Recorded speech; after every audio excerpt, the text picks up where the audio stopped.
Hello, everybody. I'm Richard Osman. Welcome back to the House of Games. I'm joined all week by four very, very competitive, famous faces. They're all playing a series of quiz rounds in an attempt to win this House of Games trophy. Let's meet this week's players. We have Angela Scanlon, Mr. Clive Myrie, Sarah Pascoe, and Rick Edwards.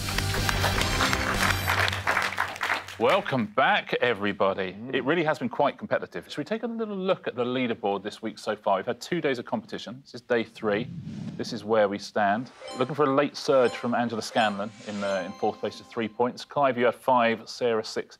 Rick Edwards with 8 points. Rick, you've won both shows so far. How does that make you feel? I feel absolutely fantastic, Richard. You must do. I barely slept last night. Just the adrenaline coursing through my veins. Sarah, you've been second twice now. Yep. What can you do today just to take that one step further? I can do better. Do one better? One better. That's all you can do. Clive, yeah, you were winning the last show. You were winning right up to the last minute. Tripped at the final hurdle, man. Blew it in that final round. Yeah. Now, we've already seen Rick has already won 2 daily prizes. You won the House of Games bathrobe on Monday. Yes, I did. You won a House of Games towel yesterday. Should we take a look at what we're playing for today? Oh, yes. There's a House of Games lamp. Who wouldn't want that? House of Games binoculars, everybody. Yeah, okay. Goodness me. House of Games water bottle. House of Games shoehorn. And a House of Games golf umbrella. I mean, if that is incentive to win, That's right? quality gear, man. The big incentive, Angela Scanlon, is for anybody to beat Rick Edwards, right? Yeah, take that smug little look off his face. I mean, listen, we know Rick Edwards behind the scenes. He's actually a fundamentally decent man. But the second he gets front of here with his buzzer and all that kind of stuff... The decency goes out of the window. Come on. Operation Let's Beat Rick Edwards. It begins here. Okay. Shall we play our first round? Yes. OK, here we go. Let's play... The answers in the question. Each of you is going to see a sentence. Within that sentence, part of it is capitalised.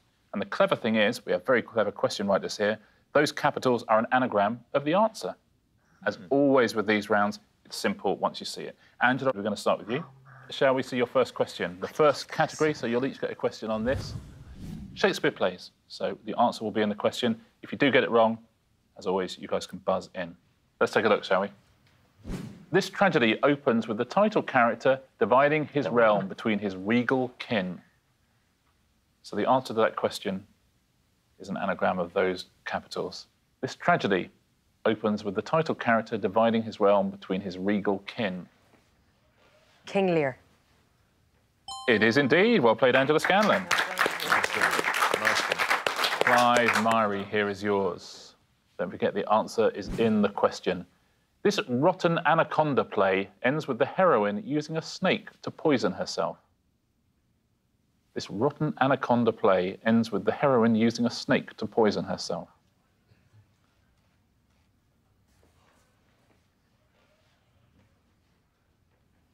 Pascoe poised. Oh. Edwards poised. Scanlon sitting back thinking about a holiday. It's a nice place. We're going. I'm going to have to...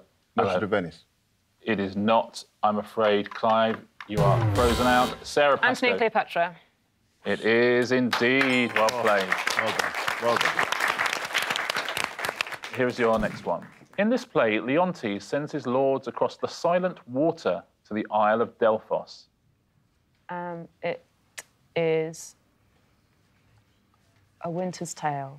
I'm going to give you that. It's The Winter's Tale. Yeah, good. Very impressive. Rick Edwards, here is yours. This play's writer somehow finds very many ways to embarrass its lead character, Sir John Falstaff. This play's writer somehow finds very many ways to embarrass its lead character, Sir John Falstaff. I don't know it. Yeah, Rick, you're frozen out.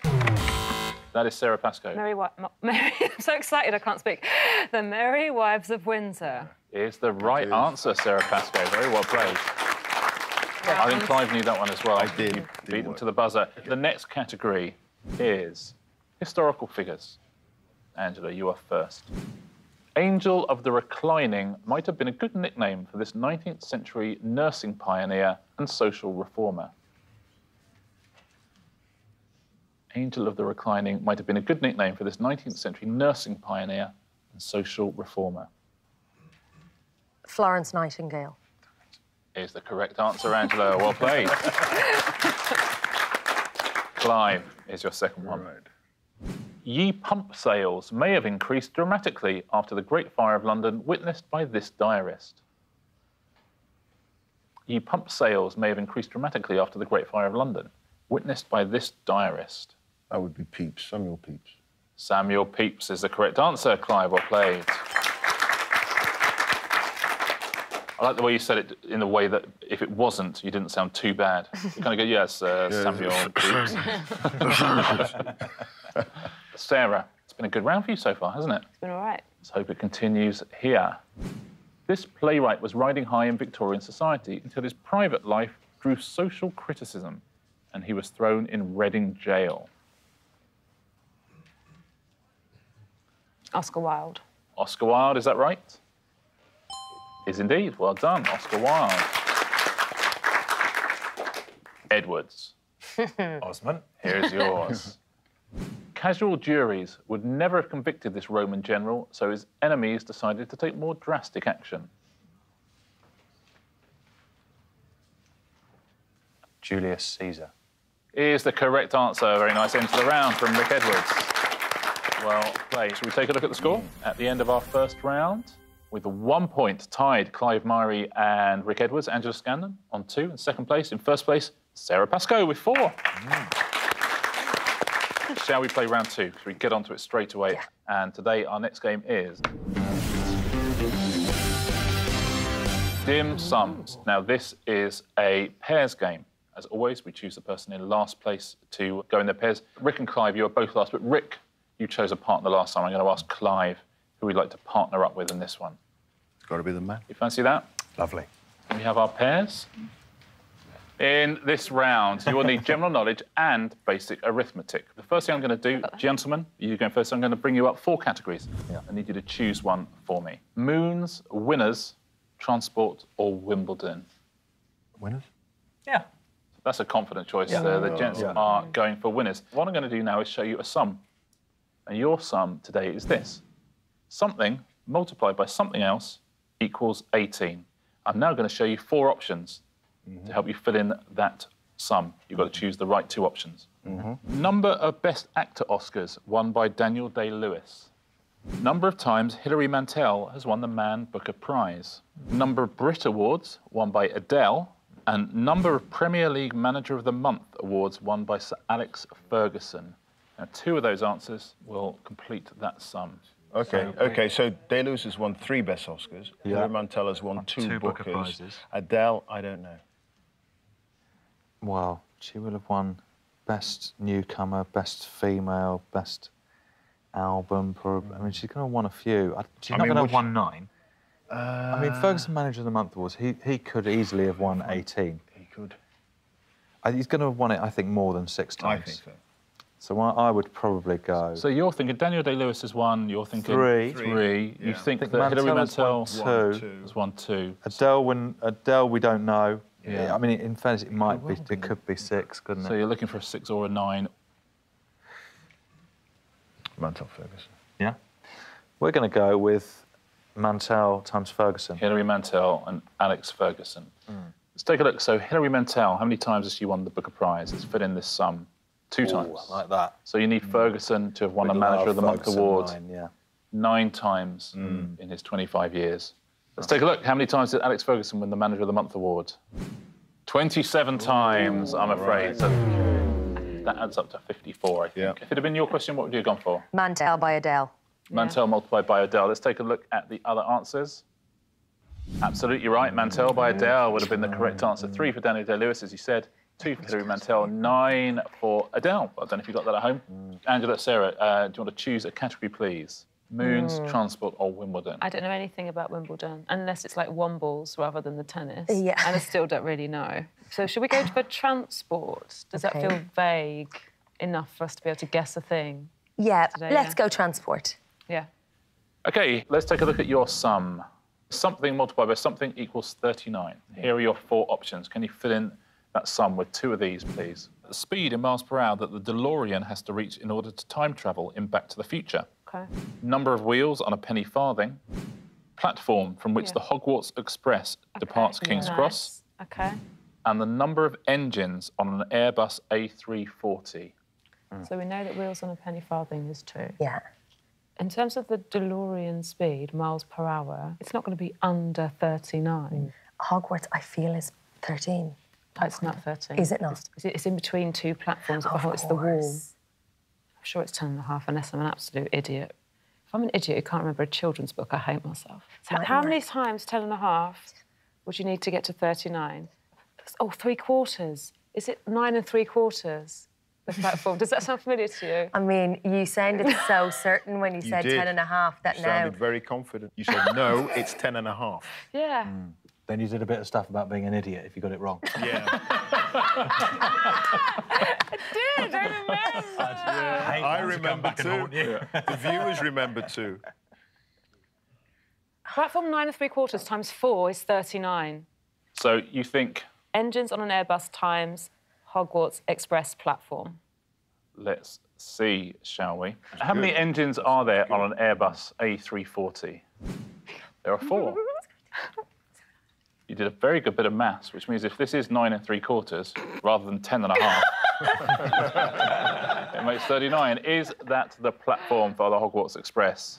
Very well played. Very, very nicely done. Very, very strong answer. Let's take a look at the other 2 answers. The DeLorean speed 88. Was 88, and the wheels on a penny farthing are 2, of course. Angela and Rick, if you can change back places. Well done. Lovely working with you. Well done. And let's take a look at the scores at the end of Dim Sums. 1 point for Clive, 1 point for Rick, 3 points for Angela. Sarah Pascoe is our leader with 5. Well done. Yeah. Well done. Well done. Should we play another round? Yes. OK. So what are we playing next? This round is in code.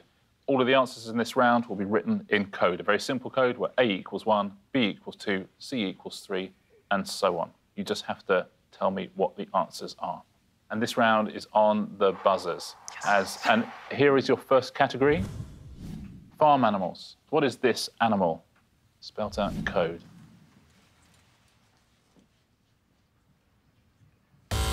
Rick Edwards. Cow. Correct answer. See how it works? Right. Okay. Yeah. Here is your second one. They get harder.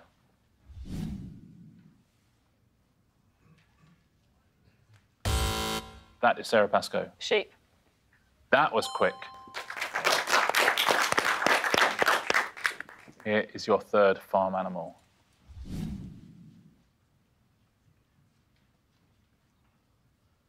Nobody? Merry Christmas, everybody. Turkey, well done if you said that at home. Here is your next category, rock bands. Can you unscramble these codes, please? Sarah. Queen. Good answer. It is Queen. Good. Well played. The double fires. Double E, yeah, Give yeah. me a sheep, give me a queen. The category is words with double E's in them. Words with double E's. Here's your next rock band.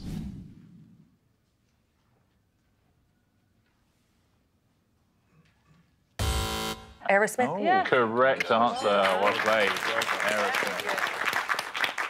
It's your third rock band.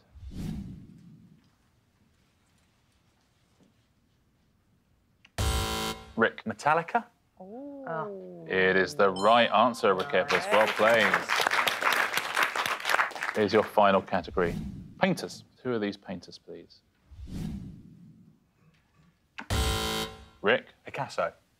Goodness me, that's quick. It is Picasso. Well done. Well done, mate. Here's your next one. Angela. Oh, no, sorry. Sarah. Manet. Is it Manet? It is indeed. Well played. I was going to say Monet. You want to say Monet? Yeah. And then I was like, A and O. No, that doesn't work. Here's your last painter. Rick. Monet. It is Monet, yeah. So sorry, Angela. That's a kick in the teeth. Well played, everybody. Let's take a look at the scores. Clive, you are still on 1 point. 4 points for Angela. Rick, Now into second place with 5 points, but still 3 points behind. Sarah Pascoe on 8. Yeah. I don't want to do a Clive like yesterday, though. We all know you can be at the top and lose it all. They call that doing a Clive now. Yes. Thanks, Sarah. It's just a word for a dreadful collapse. That's all. 2 rounds still to go. OK, what are we going to play next? Let's see. The Rich List. I like the Rich List because I get to play. OK, tablets out, everybody. I'm going to get my tablet out as well. Tell you what's going to happen in this round. I'll ask you some questions that have lots of different answers, OK? I just need you to write down a correct answer. You'll score a point. However, it has to be a unique answer. So if somebody else writes the same answer, you'll lose your point. OK. Also, if I write the same answer, you won't get a point. OK, here is your first question. There'll be Tom Hanks films released in the 1990s. So any feature film released in the UK cinemas from 1990 to 1999 inclusive, that you received an acting credit for, according to IMDb. Write down a correct answer, but also one that no one else has written. I'm trying to read your mind. I'd really like to write the same as Rick Edwards, but I will. Honestly, I'd take out any of you. I don't mind. Have a little think at home as well. Try and come up with one. See if it's one that no one here comes up with. It's tricky, isn't it? The 90s thing. It is, Make yeah. sure, I hate this question because I love this question. Yeah. Because there are so many things to choose from. And then you're trying to work out logically what people would have gone for. Yeah. Has everyone written one down? Yeah. Yeah. Angela, a Tom Hanks film released in the 90s. What have you gone for? Well, I kind of went for the You've Got Mail. obvious, yeah. You've Got Mail. Let's Hoping see that. if that is a correct answer. Was that released in the 90s? Was indeed. Well played. Lovely. Clive Murray got the face of someone else who's written You've Got Mail. Yes. Oh, Clive, what have you done? What a car wreck down this end. Sarah Pascoe. Oh, man. Rick, Rick, if you've written You've Got Mail... I'm not a team player, as you know. Oh, he's the only one to score a point, Rick Edwards, except he isn't the only one to score a point, because I am. So sorry. Well, shall we take a look at all the answers that you could have had? Well done at home. If you got one that we didn't... A League of Their Own, Apollo 13, all sorts of names there. You can have a look through. Saving Private Ryan, Toy Story. Oh, Toy Story. Well, I tell you what, everyone got a correct answer, but no one scored a point. OK. Apart from people at home. Well So done if you collective did. loser it's not as bad. Yeah, could be a lot worse, right? Let's take a look at your next one. Write down a correct answer for this, please. Post-war British Prime Ministers who resigned mid-term. Anyone who left office for any reason other than losing a general election since 1945. Gosh, this is the sort of round where you'd want to be a newsreader, that sort of, you know what I mean? That sort of thing. Yeah. Someone that the nation trusted to tell them about the affairs of the day. Yeah, you'd want to be a Clive Murray type in this round, I think. Has everyone put in an answer? Clive, we start with you this time. OK. Who have you gone for? I've gone for Anthony Eden. It's a classy answer. Nice. Is it a correct answer?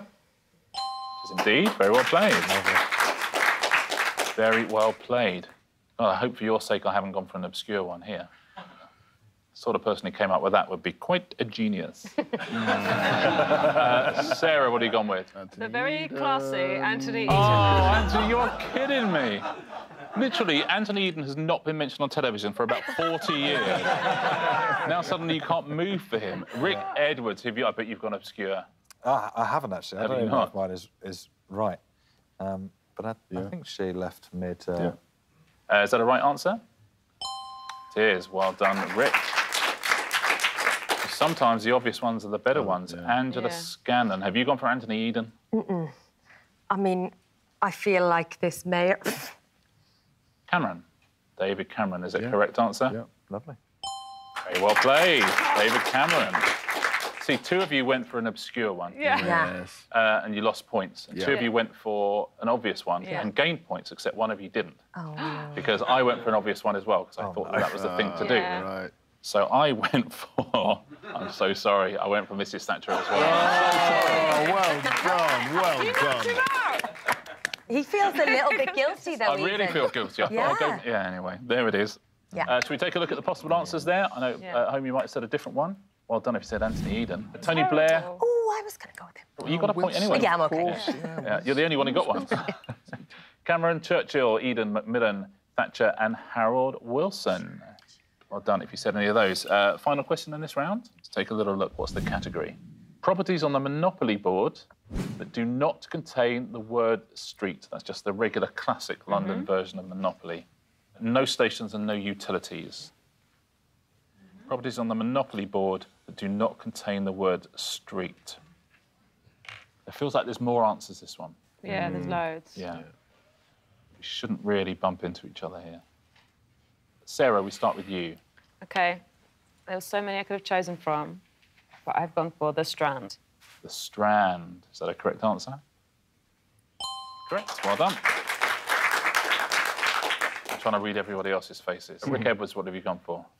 I've gone for... I've never played Monopoly because my dad wouldn't allow it in the house. You've never heard of a Monopoly? That's absolutely true. Was it because you ruined games by being too competitive? Too good. But yes. Yes. Yes. God, imagine if I've written the same as you this time. Now, that would be weird. Strictly speaking, that is a correct answer, but for the rules of the game, is that a correct answer? Not, I'm afraid. Angela Scanlon. I fear that maybe I was working off a localised version of Monopoly. However, I've just gone with it. I feel like it may be universal. It's not universal. Shrewsbury Road. I can see by your... Let's see how we go. I don't think that's on the original. Not, I'm afraid. OK.